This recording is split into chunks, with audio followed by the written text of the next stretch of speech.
네, 지금 황순섬 할머니 가족이신 것 같은데요. 지금은 최선득 할아버님인데요. 동생분인 최영철 씨, 제수신 박순화 씨와 상봉을 하고 있는 모습입니다. 전후 납북자 가족이죠? 예, 그렇습니다. 이번에 특징이 아주 납북자 가족이 많이 예. 나오신 게 특징입니다. 예. 지금 또 다른 가족들도 소개가 아직 안 됐습니다만 그만큼 한겨라 북한에 이사한 가족이 많이 고갈된 것 같습니다. 그것도 뭔가 좀 방법을 바꾸기 위해서 북한이 파격적으로 내보낼 수도 있죠. 예. 최근에 남북 간 고위급 접촉이 있었고 남북 관계에 풍풍이 부는 게 아니냐 이런 예상도 나오고 있는데 북한이 꺼리고 있는 이산가족 이 문제도 전향적으로 확대할 가능성은 없겠습니까? 그래서 어쨌든 북한으로서는 지금 남북 관계 새판 짜기를 원하는 것 같고 거기서 이제 생존의 길을 모색하고 있기 때문에 예. 이산 가족 문제는 결국 북한이 제안한 그 중대 제안 중에 첫 번째 선결 행동 아니겠습니까? 예. 이걸 계기로 해서 뭔가 실리를 챙기기 위한 노력들을 앞으로 계속 파격적으로 해올 수 있기 때문에 예. 우리 정부가 아마 이번 상봉 행사 뒤에 그런 여러 가지 대책들을 지금 준비하고 있다고 봐야 할 것 같습니다. 예. 최종호 할머니입니다. 올해 91살이시고요. 예. 동생 최윤호 할아버지 그리고 최찬호 할머니를 만나고 있습니다.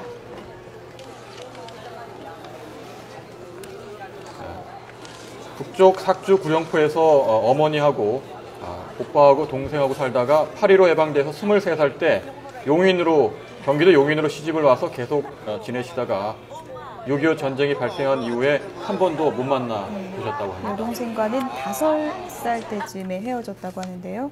예. 네, 조금 전에 그 전후 납북자 한 분 최선득 씨, 네. 이제 동생이죠. 최영철 씨를 만나려고 이제 올라가셨는데 이분 사연을 잠깐 소개를 해드리면 이 최선득 씨는 이제 고향이 충남 청양이시고요. 그 다음에 형이 이제 이북에 계신데 최영철 씨 지금 현재 지금 소개되기로는 61살로 이렇게 소개가 되고 있습니다. 지금 보고 계신 모습이 이제 최고령 할머니 모습을 보고 계신데 조금 전에 상황을 말씀을 더 드리면 최선득 씨는 전후 납북자이시고 수원 33호를 타고 조업 활동에 나섰다가 서해상에서 납북된 그런 납북자 가족이십니다. 지금 초기화 화면에 다시 들고 있는 모습이죠. 예.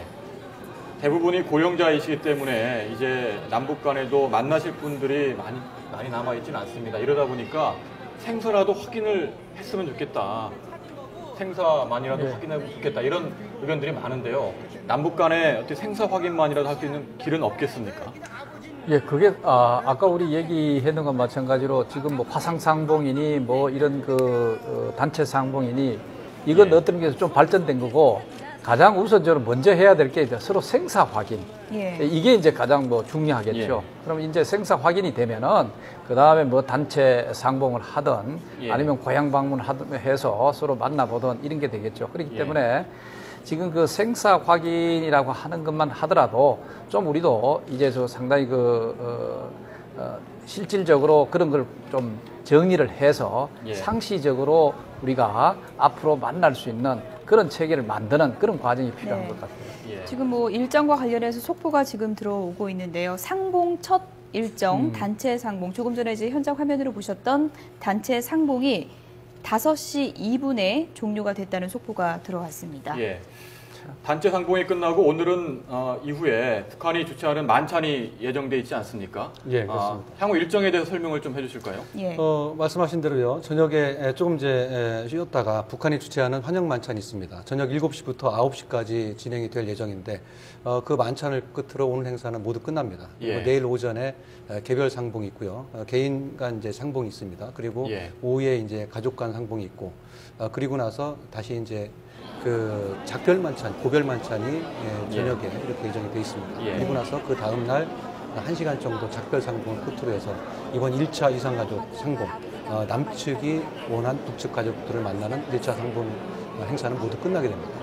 1차 상봉 이후에 그 다음 날에도 행사가 있지요? 예, 그렇습니다. 2차 상봉이죠. 이번에는 이제 북측 가족이 만나길 원하는 남측 가족들이 이제 그 금강산으로 올라갑니다. 예. 행사 일정은 아마 1차 상봉 때와 거의 비슷하게 진행이 될 걸로 예상이 되고 있습니다. 예. 5시 조금 넘어서 그러니까 5시 2분에 단체 상봉이 마무리가 됐다는 속보가 들어왔고요. 17분쯤에는 남측 가족들이 숙소인 외금강 호텔로 지금 들어갔다는 속보가 계속해서 전해지고 있습니다. 금강산 호텔이 이제 또 한 번의 이제 역사를 머금은 그런 호텔이 됐는데요. 네. 지금 숙소로 이제 외금강 호텔이 된 것 같습니다. 지금 예. 속보 내용을 들어보면요. 앞서서 남북이 이제 숙소 문제로 조금 이견이 있었는데요. 네. 그때는 왜 이견이 있었던 건가요? 그게 그 당시로는 그 외금강 호텔이라든가 그것을 갑자기 예. 우리가 그 사용을 했을 때 오랫동안 사용하지 못한 그런 이 시설들이 사실 있었죠. 예. 그렇기 때문에 그것을 사용해라 이렇게 하니까 우리가 당장 그러면 하지 말자고 하는 소위 이산가족 상봉 행사를 미루고는 하지 말자는 내용하고 똑같았어요. 그렇기 때문에 이 금강산 호텔이라든가 이거 잘 지금 그 정비되어 있는 이걸 활용하면 되는데 왜 못하느냐 예. 이런 그 측면이 있었죠. 그래서 이번에는 일단 작년에서 이게 연기가 돼서 그런 그 장소 문제는 자연스럽게 좀 해결된 그런 그 측면이 있습니다. 예. 네. 앞서서 상봉장 분위기를 보면은 전보다 좀 자유스러워진 것 같다고 이제 말씀을 해주셨는데요. 이번 네. 상봉장 분위기 아직 뭐 1차 상봉이긴 합니다만 네. 어떤 부분이 과거와 조금 달라진 것 같다고 느끼십니까?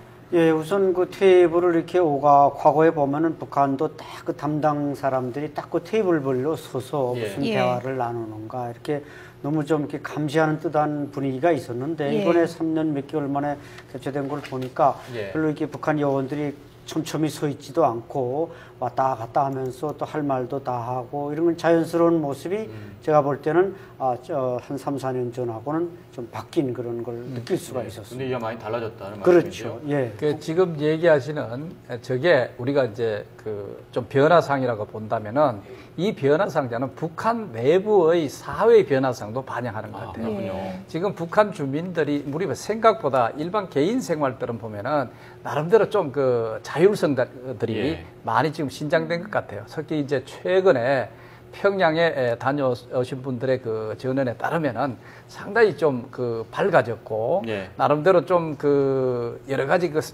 우리가 이제까지 이 북측에서 일반 주민들이 갖기 어려웠던 여러 뭐 생활 수단이라든가 예를 들면 이제 휴대폰 같은 거라든가 그리고 또 식당 같은 거라든가 일상 생활은 상당히 지금 물론 이제 이게 평양에 좀 국한되는 그런 현상이긴 하지만 상당히 그 좀 변화된 모습을 보이고 있거든요. 좀 김정은 체제 들어와 가지고 일부러 그런 측면에서는 상당히 좀 이래 그 자유를 좀 주는 것 같고 그러나 내부적인 강력하게 지금 통제를 하고 있습니다.